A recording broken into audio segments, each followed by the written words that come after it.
some Biden audio. I mean, if you're in a bad mood, I don't know how the Biden Gaff audio does not put you in a good mood. It has to. First of all, saw today, listen to this. Stupidly, Claire McCaskill notes that Joe Biden says stupid things. Well, wait, what do you mean? What do you mean, stupidly? Where's this from? From the L.A. Times. Senator Claire McCaskill is a Missouri Democrat who has been supporting, obviously, first Barack Obama from neighboring Illinois, and now Obama and Joe Biden on the ticket. Biden has a reputation for saying many things. Often they're true, but politically speaking, perhaps better left unsaid during the closely watched heat of a historic presidential campaign. Like what a great and honorable guy his Republican opponent, John McCain, is, now probably Hillary Clinton, would have been a better Democratic VP pick than himself, blah, blah, blah. So she actually lays it out. Behind America. She says that sometimes here's the actual quote, my friend Joe Biden has a tendency to talk forever and sometimes say stuff that's kind of stupid. That's just classic. Well, listen, I am not going to disappoint. Ladies and gentlemen, it is a Joe Biden Gaff-A-Thon on the Schnitt Show. 7-Eleven, Dunkin' Donuts, accent, classic. In Delaware, the largest growth in population is Indian Americans moving from India.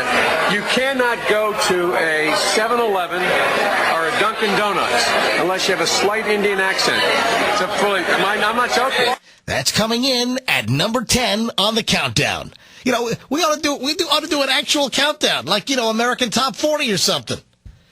That's what we ought to do. I'm Casey Kasem, and we're counting down the biggest gaffes from Joe Biden.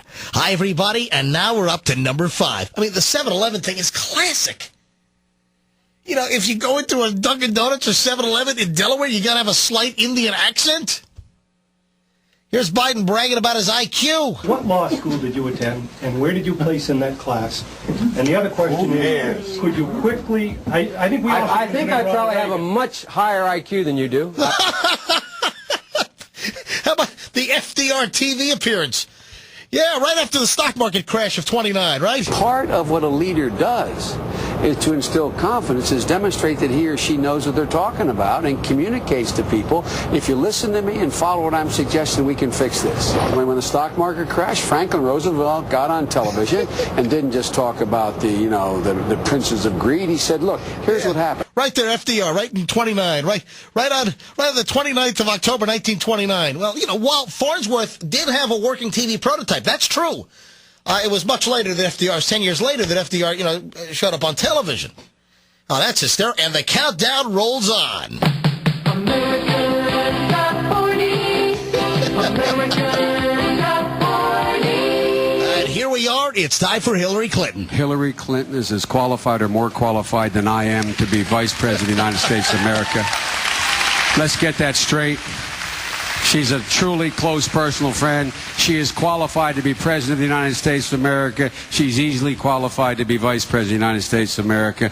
And quite frankly, it might have been a better pick than me, but she's first rate. Top 2 next. This is the Schnitt Show. Hi, everybody. I'm Casey Kasem, and we're back with the big Joe Biden Gaff-A-Thon.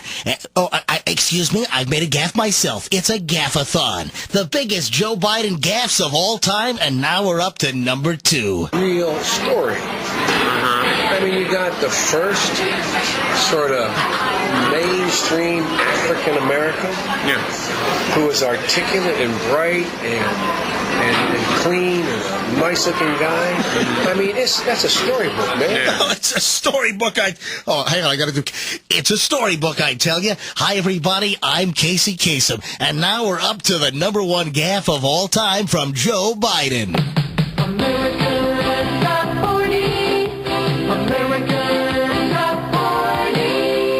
And I gotta talk about a damn dog dying. Inside. I'm sure some people have heard that old Casey Kasem audio. And here we are. It's the number 1 Joe Biden gaffe of all time.